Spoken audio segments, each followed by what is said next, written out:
Eveline is a short story written by James Joyce about a 19-year-old woman making a hard choice regarding the direction of her entire life. Eveline lives in Dublin with her old abusive father. She works hard and looks after the house. Her mother and one of her brothers Ernest are dead, while her other brother Harry does not live with them due to the nature of his job. Eveline met a sailor named Frank with whom she fell in love, and she accepted his offer to sail away to Buenos Aires with him.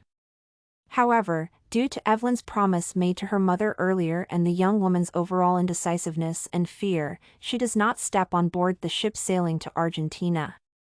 The story written by James Joyce warns about the issue of paralysis and the inability to make the right decision when it is necessary, thus extending one's suffering.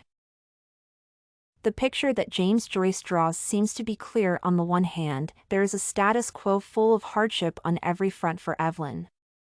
Eveline is afraid of potential violence from her father, as he started threatening her. She is not satisfied with her work, and there is no information if she has any friends at all.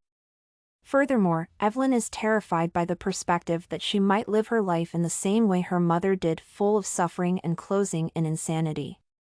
The only positive thing she has regarding her life are the memories of her past. When she was able to play with other kids, her mother was alive, and her father seemed to be a nicer person. On the other hand, there is a vague but prospective future for her. This future is associated with the only person that Eveline describes using exclusively good epithets, Frank, who is said to be very kind, manly, and open-hearted.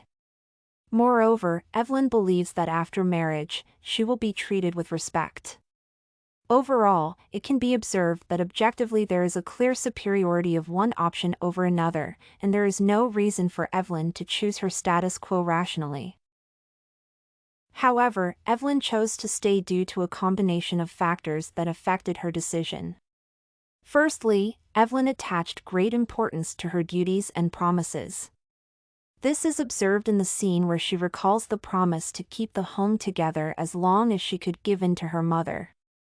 This is further supported by the fact that Eveline prays to God to direct her, to show her what was her duty, instead of asking for direction towards a better life. Secondly, due to the ignorance and insecurity regarding the sail to Argentina, Eveline may have become afraid of that scenario, with her fears manifesting through irrational images in her head. He was drawing her into them, he would drown her. Due to Eveline's reluctance to make a decision, she perceives the situation as if she is being drawn to the unknown. Eveline is naturally afraid of the unknown, and as she associates the unknown with the sea, she subsequently manifests her fears through drowning. Being in an unbalanced emotional and mental state, Eveline succumbs to the combination of guilt and fear, thus giving up on her chance of positive changes in the status quo. All in all, the short story was written by James Joyce demonstrates the situation when a person can make a grave mistake in a reasonably obvious situation. The role of subjective factors, such as fears, feelings, and emotions, is enormous in the human decision-making process. Sometimes a combination of these factors may overwhelm an unprepared person, as was shown by Joyce. Therefore, the story of Eveline can be perceived as a warning that teaches its readers to be more careful with their decisions. This and many other essays are available at studycorgi.com.